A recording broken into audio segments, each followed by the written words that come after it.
Assalamu alaikum rahmatullahi wa barakatuh. Hope you're doing well. So, RFH is a radical feminist who, she says she's a doctor, but who really knows? And she seems to really be attacking stay-at-home moms while claiming she doesn't. And I wanted to point out the subtle rhetoric trick here is when you learn the skill of being mean in a nice way, you've leveled up. So when a person can smile at you and insult you at the same time, like give you a backhanded comment, this is how they are like the masters of passive aggressivism. Now, being around liberals since 2007 in the Bay Area, you see this behavior quite a lot. Liberals are the masters of this type of speech, okay? Conservatives are very kind of blunt, concise, and direct. Just tell it like it is. And this can be off-putting to a lot of people.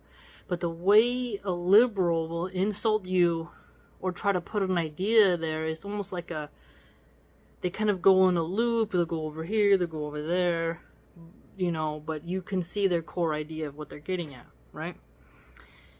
So I wanted to point out something here for motivational purposes to help calm the doubts or maybe curiosities, help someone with their curiosity around being a stay-at-home mom.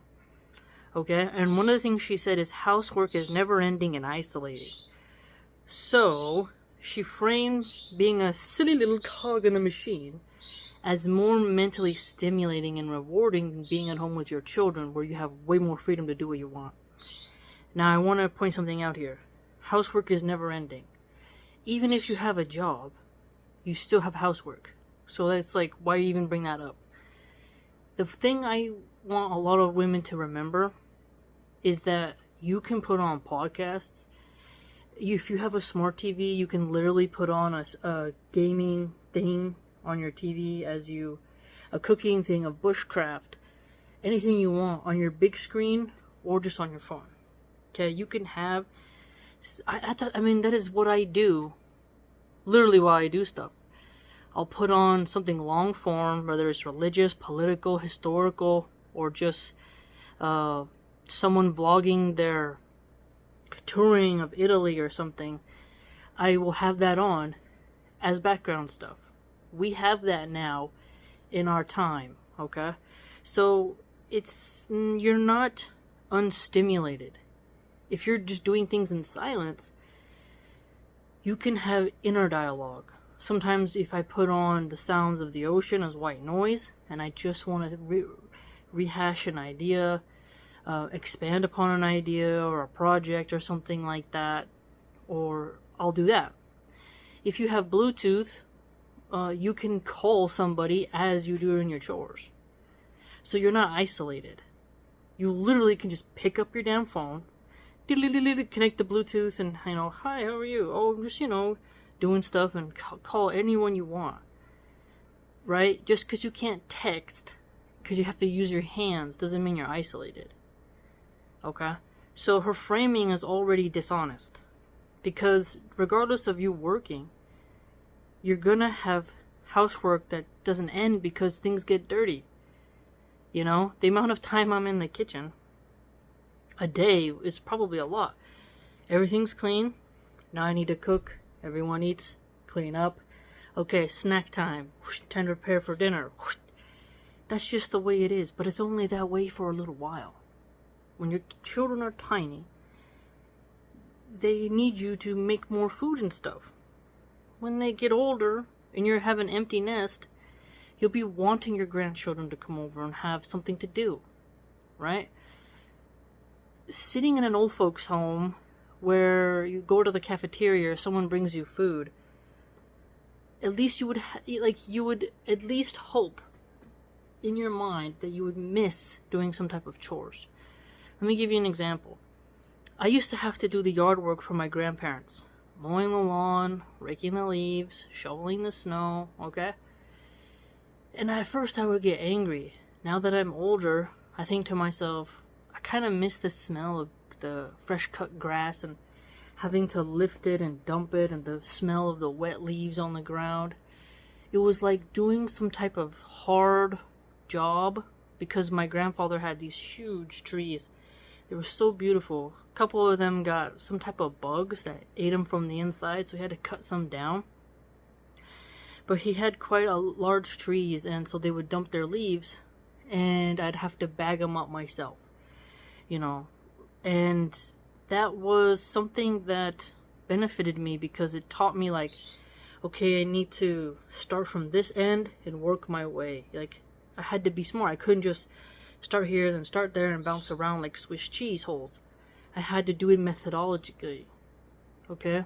And I realized how blessed I was to kind of have nature around me. Even when it's freezing and I'm shoveling the snow, late at night, you look up at the sky and like those little puffy snowflakes are falling on you. You stick your tongue out, you eat it. There's when the snow is like this white powder, it's so beautiful, like the ice crystals are glistening. Everything is so still and quiet, and all you hear is your feet crunching under the snow. It's peaceful. And during that winter season, the shoveling never ends, right? But there's still something beautiful about it. Even when the icicles would come down, I'd have to get a broom and back them. You know, you don't want one of those to fall on your head. And sometimes you get one and you're like, as a kid, you eat it. You're not supposed to if you see a leaf. But you know, you're a kid. Or you just throw them, pretend they're like daggers. And they crash on the ground and you have fun. But it's chores that don't end with every season, but you do it, but you find joy in it. And now that I'm older, I think to myself how blessed I was. And then I see some kids now, they're so coddled. They're on tablets, their neck is bent over, and they're getting fatter and healthier, and they're incredibly lazy. They don't focus in school. Their energy is being stunted with Ritalin and other drugs. And they're like zombified, pacified, pudgy, unhealthy kids. And they're living in tiny apartments. And you're like, wow. Some would call that type of laziness progress. Endless scrolling versus raking up what feels like endless leaves, right? Which draws out through a season. And mowing the lawn is endless, except for in the winter. Then you gotta shovel snow and rake leaves, you know? But there can be a point of niceness to it that you should take pride in. So when you have chores at home, just make it fun. You do that by listening to some type of stuff that you like. Or on the weekends, you know, you can have a conversation with your little one as you work, but also you can assign tasks to people. My husband has things that just he does. My daughter, eldest, she has chores that just she does, and then I have mine. You divide it up, and then you teach kids responsibilities. I do know that there is some moms who say, just let kids be kids, don't make them do chores. And it's like you're making them feel entitled and lazy and bored. And they can burn some calories by cleaning some windows, and you're teaching them responsibility, right? If giving your kids tasks to do besides here, watch this screen, is beneficial. That's why when RFH says like housework is never ending and isolating, she's trying to frame it to scare you, to make you think that work isn't isolating. When I was a server, wallahi, I had one bartender. He was from Russia, and his name was Sergey, and he told me, like, you don't really belong here. And I was like, what do you mean? He's like, you're very in your head, you're too smart to really be here. And I was like, what are you talking about? And he was listening to me and the host like a nerd out on Shakespeare, and he saw how like analytical I was, and saw me more as like an academic, bookish person who doesn't really need to be working in the restaurant industry. And he would see how certain customers would talk to me about stuff, and how some people, it's like they don't belong in certain environments even though they do that thing well.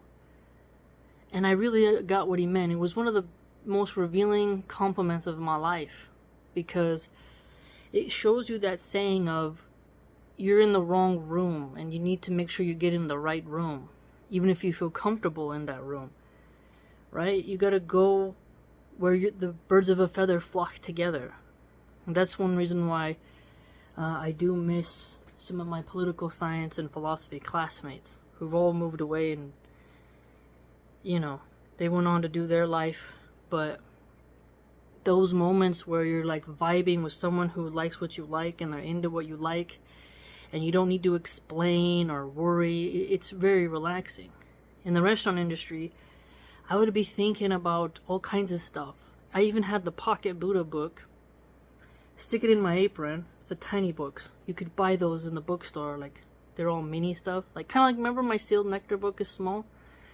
And I would, like, when I had a second after I put orders in, stocking's done, everything's chill, it's slow, I'd kind of go to a wedge where I could see if the manager was coming. Because if the manager's coming, you gotta put that away. And there wasn't any cameras to that side, and I would read, looking up, and I would still be gaining knowledge, Others would be on their phones. I'd put my phone away and lock it because I didn't trust anybody. There's a lot of thieves in the restaurant industry. And we had lockers, but I would put a lock on my bag and then a lock on the locker. And I wouldn't touch my phone till after, because bad news can wait. If it's emergency, they can call my job, right? Other than that, I'm not gonna disrupt my mood when I need to be super friendly and upbeat as a server. I've seen a lot of girls argue with their boyfriends in text, and then when they gotta go check their table, they're super irritable with the customer when it's not the customer's fault. Your boyfriend did something, right? So I always avoided that kind of stuff. I learned that lesson the hard way. But rookies learn it, and hopefully they mature. But I felt very isolated, But I would try to talk, but we women do talk too much at work because we don't want to feel alienated. We have inner dialogue. We're like, so how was your week? What did you do? Like, girls will congregate and talk while there's things to be done, while men will, like, say something, but they do their task. This is very common. It's a stereotype. You'll hear managers constantly be like, too much talking, talk, chit chat, get to work. And then the women get offended, emotional. He's so mean, he's so rude, he treats me different, he hates me, he's racist, like, he's sexist. When in reality, you have a job to do, you need to get it done. And men speak more directly. And the women are more emotional and talkative and chit-chatty and not as goal-oriented. You do find some older birds, as they call them, who do their stuff, right? But they are a bit more masculine. Especially like older Asian ladies, they're gonna get the job done. I liked working with older Asian ladies because they weren't narcissists staring in their camera, making funny faces. They were like, do your job. I like that. Vietnamese and Chinese women, who are actually from those countries and who are older, they got a lot of work ethic. But I worked in so many different types of jobs because there was times where I had 3 jobs at a time, right? Before I had children. And so I was always working in the restaurant industry, but it can be quite isolating. And as a homemaker, now my mental health is excellent. And I'm able to gain more knowledge every day than if I would be at work. At work, I must think about work. I want to be the best. I want to make as much money as possible with my tables. Okay? I want as little mistakes as possible. I'm checking ticket times, alright? I'm doing reservations, answering the phones, checking on if a table left their tip, like everything. Doing cash outs, making sure, okay, so-and-so went to break, I gotta do this, I gotta do that. You're not allowed to think about anything other than the task at hand. At home, okay, the children are playing here, I got something baking, okay, I'm gonna go take a shower, okay, I need to call so-and-so, I just texted so-and-so, like, I got things going on too, multitasking. But the variety is wider than if I'm at work, where it's only within this frame of productivity concerning the money I get from the job, right? It's all centered around What's going to get the manager the most happy with me? What's going to make the customer want to tip me more? How can I get the cooks to make my food first? And how do I get my food to the table? It's the whole thing, right? That's my area of expertise. And so just because you have coworkers doesn't mean you're not going to be feeling isolated. And people who talk too much, they're usually going to get a talking to by a good manager. A good manager knows if you got time to stand around and talk, someone needs to be sent home. They don't want you standing around talking, getting paid. It's not social hour. Okay? It's time to do what you got to do. And when we have busy lunch rushes, you barely got time to go to the bathroom, let alone have a conversation. It's all about putting on the mask of the actor, of the server. And I played my part well in that theater. But it is very isolating. Because you're putting on the mask of customer service. Right?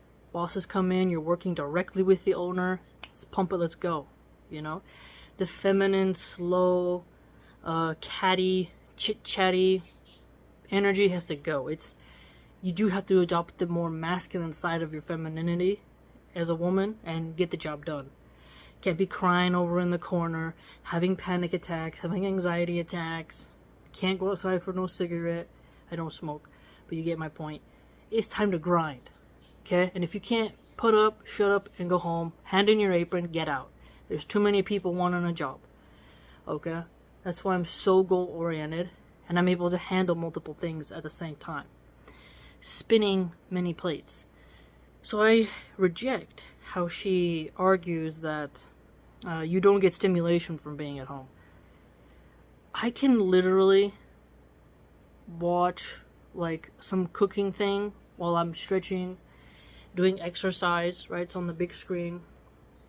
While I'll do a heavy bag routine, can have a podcast on. There's a lot you can do. I can be drawing, listening to something. I can be looking through a recipe book while listening to something. What I get to choose. And I don't choose reality TV, hoochie mama basketball wives pulling each other's hair or Kardashians. You know?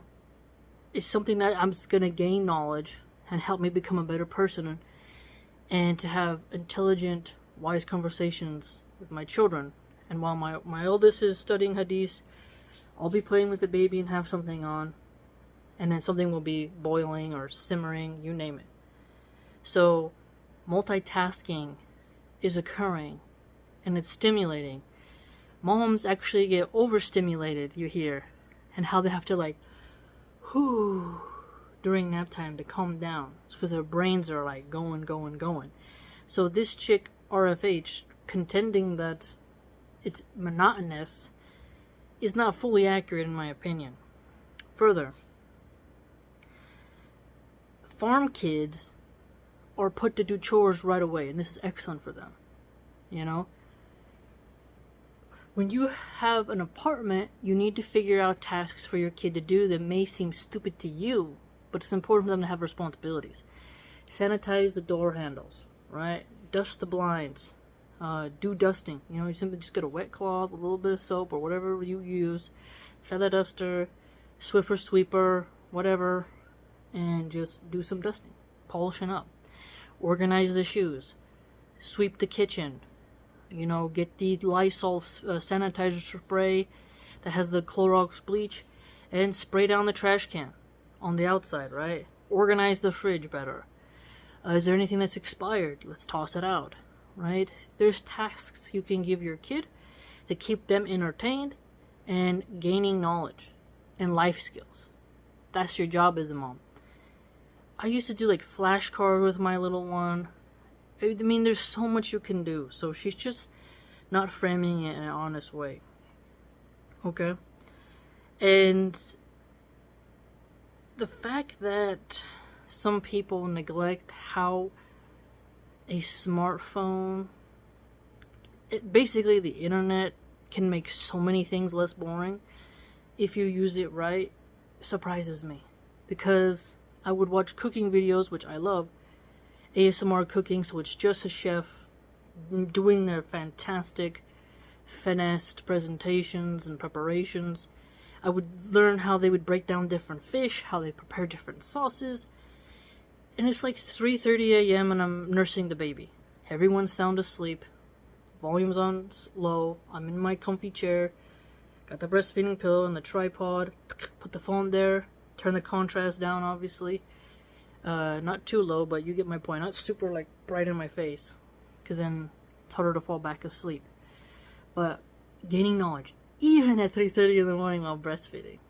You see, so it's like you need to find coping skills that are healthy, sustainable, and add to you. And there are tons of things you can do. You just have to figure out what environment you have. The possibilities to do that as a stay-at-home mom are endless and wonderful. In a work environment, you're limited within those four walls based upon what the manager allows. And you may like something, but your coworkers may not like it. Oh, you know, when we were in the break room, she's always talking, and she doesn't let us scroll at our phones, and, you know, people don't always want to talk during break time. And at some servers, we have like a specific spot where we can go and eat. You don't usually see people trying to have conversations. You start a conversation, the person's like, I'm checking this, I don't want to talk. They just want to cut off, zone in, to escape out. That can be isolating. And some people, they'll like, you know, we're talking to the customer, blah, blah, blah, blah. And then the other workers are like, hey man, you're over at that table too much. So-and-so needs help, I dropped your check, you need to do your job. Then, after your shift, manager takes you in the office. Hey, so we love that you like, you know, communicating, creating a welcoming, hospitable environment for the customer, but we're going to need you to focus more on the tasks and do less talking. Like, I've heard that conversation many times with female staff, and that shows you right there. Work is not necessarily about camaraderie, and it's a dog-eat-dog business. They're there to make their cash, stay out of their way, let them go home, and they just want to be in and out. They're not there to be your emotional therapist for you to trauma dump on their ears as they work. That's not what it's for. And I know the restaurant industry is not the only industry like that. When I worked in retail, that is isolating. I worked in a very nice fur shop. And, you know I like fur, obviously. But I worked in a fur leather shop for high-class clientele. Make the display window, you know, I had classical music is on, and it's like in this shop and I'm just staring, you know, like, what am I gonna do? And the boss don't want you on your phone, so it's not like you can just sit there. No. Customers come in, they should not see you on your phone. You want to be on your phone? You're fired. And the boss would repeatedly send his wife to check. How's everything? You need to fix this arrangement. Doesn't look nice. Are those sizes set right? We have a shipment coming in, so I'm gonna need you to put that away. Your lunch break's in 20. And you're like, okay. And then you can use your phone. You see? So you're literally sitting there. I go sitting there. And I'm just like, I have to be inside my own head. You know? I have to be thinking about all kinds of stuff. I have to entertain myself. And when a customer comes in, I can't be like, so I was thinking about, you know, Aristotle's, you know, blah, blah, blah, blah. They're like, what? I'm here to buy this leather bag. What can you tell me about where it was made? You see what I'm saying? I have to help them try it on, the jackets, the shoes. I have to vacuum the store. Like, there's a lot I gotta do. Wipe off all fingerprints. Everything gotta be looking good. Okay, that's what my job is. No time to be on the phone. There was one time I did use the phone, and the wife, she picked up the phone, and it connects unless you press line 2 or 3 or 4, and she would press the buttons to be like, I'm gonna use the phone, get off, go on another line. Like, she was incredibly rude. I'd be like, oops, okay, gotta go. And that was just me calling for basic things. Like, oh, I'll be off at this time, you know? Because I would leave sometimes my cell phone with my ex. This was like 15 years ago. And so, like, actually longer, like 2007. So, that was isolating. It's incredible. Like, that's why I find her to be just very dumb. I could give so many examples of the mental isolation that you can feel even when surrounded by a bunch of people. My mental stimulation when I'm uninterrupted by morons is higher because I'm at home in my element, in my nest. If you don't like your home as a woman, you haven't made it your nest. You haven't claimed it yet. Claim your space. Make it yours. Okay? Like where you are. That's important. Because your home is your sanctuary. If you don't like your sanctuary, you've done something wrong. Your home is your place of refuge. Okay? And with a smartphone and access to the internet, you got a lot you can do. It's fantastic to think about.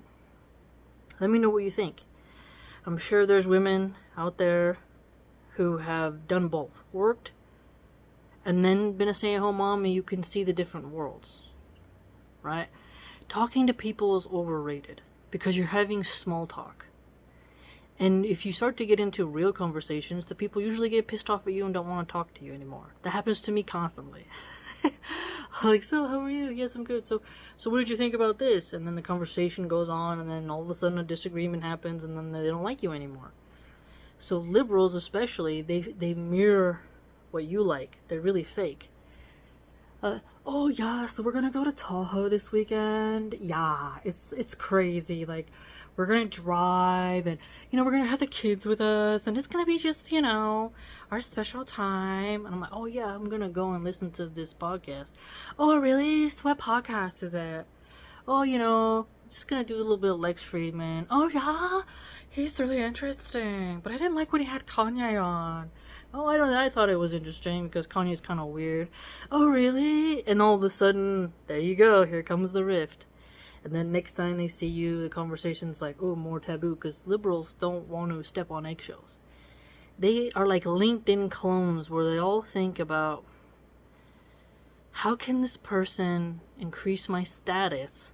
How can I make everyone like me? And how can I have that fake corporate smile? Like, I think a upper class liberal who's an affluent, coddled individual, they have more of a Joker smile than actually some punk skateboarders. You know what I'm trying to say? Like, a deadpan skateboarder can listen to me, and I'll be like, yeah, so what do you think? And they're like kind of morbid, macabre, Marilyn Manson-ish. And I can have real conversations with them, and they don't get offended. Whereas some liberal women, they get highly offended, very thin-skinned. And it's just like, what? So that's isolating because you're trying to connect with people on a deeper level. So you can get some like energy, knowledge exchange, and feel something, but they get very offended. That happens to me a lot. And people who will claim they're philosophers, but they can't handle like any type of disagreement in a Socratic method when you're actually conducting it. And I found that to be quite strange. Or they think you replying to them is an insult. A lot of women do that. If you reply with direct, concise disagreements, why are you insulting me? Why are you attacking me? It's like, no, I'm just talking. Men will be like no problem. But women, most often I've noticed, they're very, they have confrontations, but the way they do their confrontations is more passive. And when you just speak directly, they get like so disturbed, are hot-headed or emotional, and like they're gonna cry. It's strange to me. But housework, as RFH was saying, never ending, but also when you're a server, for example, the customers keep coming. Sometimes you want to clock out, You're like, oh, we're gonna close in 20 minutes, side work's done. All I gotta do is do my cash out, tip out everybody, I'm out of here. And all of a sudden, table at, 7 comes. That can be like, oh no, like you want to go home and they're there. That feels like never ending. And when you're in the kitchen prepping, you sell a lot. You gotta be prepping things, dicing, slicing, mincing, crushing, blending, every day. It's never ending. So that's why I find her to be quite sneaky with the way she's attacking being a stay-at-home mom, trying to push doubts into women. Because if you can't handle the boredom sometimes, you need to find something else to do, because your husband has granted you time. You must find ways to utilize that time. When to kind of use it to just be in your space as a woman and calm down, and when it's time to drill ahead. But if you don't appreciate the time you are given, sure, go be a lapdog for a manager who has to remind you what to do because you're kind of just a cow. You gotta be whipped and told what to do because you can't think for yourself. Managers are there to manage you because you're stupid. It's really interesting to see. When you're at home, you're the leader. A lot more responsibility. Depending on your position in the job, a good manager can sometimes make you really feel dumb. Like, okay, you were supposed to do the X, Y, and Z. You did some of it, but you missed this, and they are constantly pointing out your faults, which is good because you're gonna grow. But some women can't handle that. Yeah, they feel, oh, I'm being attacked, he's so mean.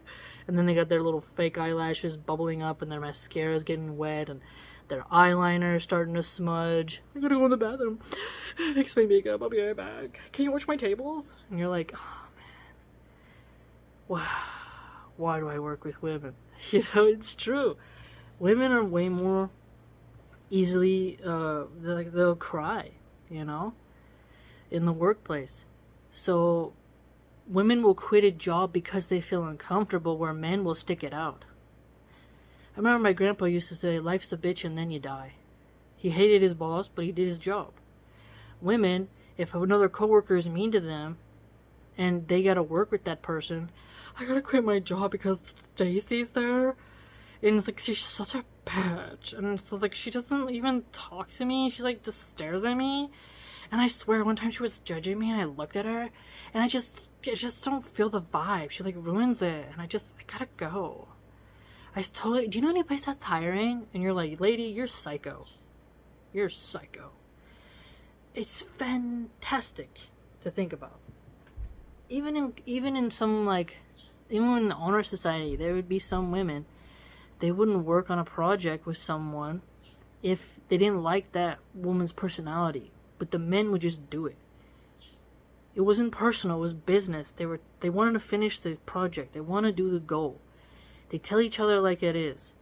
But women will flake, get emotional, make excuses, and bounce way easier than men. Women almost don't keep their commitments as well as men.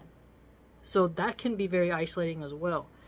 Because if a woman is always quitting her commitments in work, in college, in whatever group she's a part of, she's going to get more isolated. But at home, you have time to do what you love and push without having to involve others. So you're not necessarily isolated fully when your mind is activated. You don't have someone in your physical space, but your mental space is moving and grooving with tons of apparitions of ideas. Think about it. Each idea floats in your head. You're not alone, really, because you're focusing on that and you're thinking.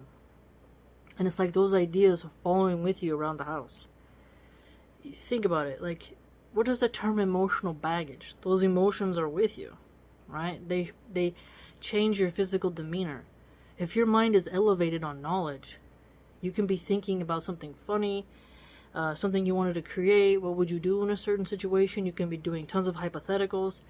You can boost your mood quite easily. You just have to know how to rein in your mind. it's really interesting.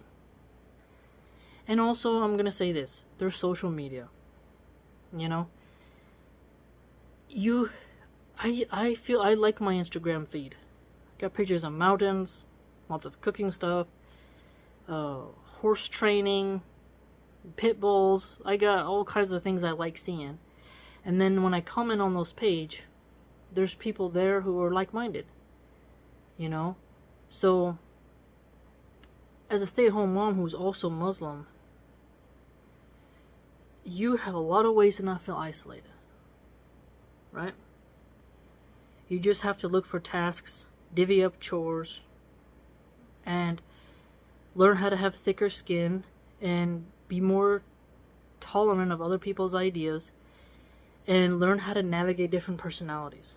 Not where you're fake, but where you're able to kind of get some energy boost, right? I can listen to two people talk who I don't necessarily like, and I'm thinking in my head what would I say, even if they don't include me. So just know there's a lot of ways to stimulate your mind as a stay-at-home mom, and I try to help motivate people by leading by example. So I'm not just telling you to do something I haven't done or learned myself. Some things are theory and hypothetical, but I let you know. But that may be something you can try. So it's a suggestion, a probable solution, right?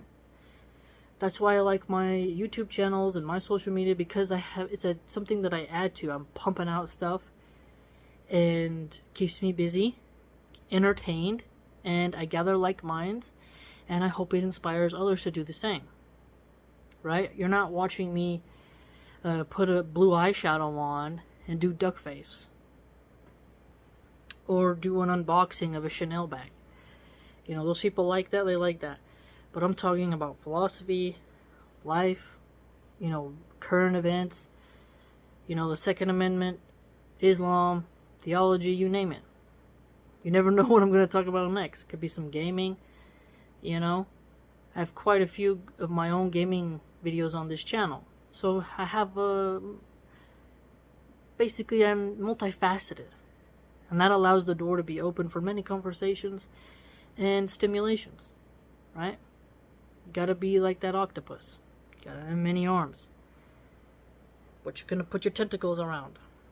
So when it comes to people like RFH, don't let them scare you away from being with your children. There's lots of ways to have fun with your kids. It's not always going to be you climbing mountains, right? Or going on elaborate cruises. But I live by the ocean. I can take my kids to go throw rocks in the ocean, or see if we can see a stingray or a jellyfish. I do a lot of bird watching. So my kids see me doing bird watching. We watch the birds together and we do quiet time, like, shh, let's watch. Focusing our minds. You know, you showing your kids an appreciation for nature and for the plants and to protect the environment, right? Like I said, there's tons of things you can do as a stay-at-home mom. Try also just to live in a safe community. Have more space around you. Have good neighbors. Be a good neighbor. There's a lot you can do to manicure your environment to where it's nice and stimulating and rewarding, to where being a homebody doesn't feel isolating and unstimulating as RFH is framing it. I also post a lot of ideas like this on my blog. Just gotta type in tags and see what comes up, right? Because it allows you to have tags so you can see, you know, by groupings. I also have playlists, vlog playlists 1, 2, 3, and 4, motherhood playlist, grandmotherhood playlist. I have a lot of stuff. And alhamdulillah, inshallah, I'll be creating even more, right? Because pushing out unique, healthy, long-form content is good. And, I mean, do we really need to be watching twerking videos, prank videos, and stuff like that incessantly? I'd argue no. So I create the type of content that I want to see in the world, and that I like, and that I hope others will like. So I lead by example. RFH, it's kind of a doomer, but that being said, maybe she'll come across this video and have a different outlook on it. Let me know what you think. If you'd like to support the channel and see some other content that I do, join the blog. It's www.subscribestar.com/MilahanArchive. Hope to see you there.